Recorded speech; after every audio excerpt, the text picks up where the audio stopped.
मुख्यमंत्री माझी लाडकी बहीण योजना 31 ऑगस्ट नंतरही सुरू राहणार आहे। तर काय न्यूज आहे बघा। राज्यातील महिलांच्या आर्थिक स्वातंत्र्यासाठी त्यांचे आरोग्य आणि पोषणमध्ये सुधारणा करणे तसेच कुटुंबातील त्यांची निर्णायक भूमिका मजबूत करण्यासाठी शासनाने मुख्यमंत्री माझी लाडकी बहीण योजना सुरू केली आहे।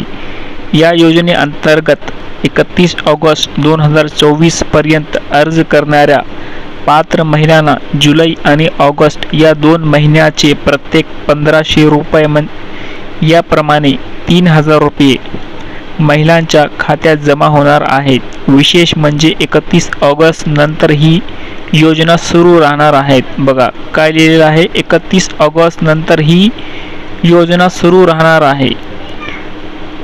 त्यानुसार पात्र महिलांना 1500 रुपये दरमहा मिळणार असल्याचे पालकमंत्री सुधीर मुनगंटीवार यांनी सांगितले आहे। जिल्ह्यात आतापर्यंत मुख्यमंत्री माझी लाडकी बहीण योजनेचे 2,44,923 अर्ज आले असून 2,11,326 अर्जांची तपासणी झाली आहे। यापैकी 1,87,463 अर्ज मंजूर झाले असून त्रुटी पूर्ततेत 23,718 अर्ज आहेत। पूर्तता झाल्यावर सदर अर्ज मंजूर करण्यात येतील।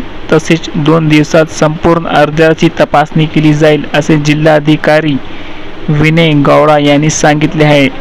तो दोस्तों यहाँ पर उन्होंने बताया है कि 31 अगस्त के बाद भी ये योजना शुरू रहने वाली है और 31 अगस्त के बाद भी आप इस योजना के लिए अप्लाई कर सकते हैं। ठीक है दोस्तों, वीडियो पसंद है तो लाइक कर देना और चैनल पर पहली मर्तबा है तो सब्सक्राइब ज़रूर कर देना।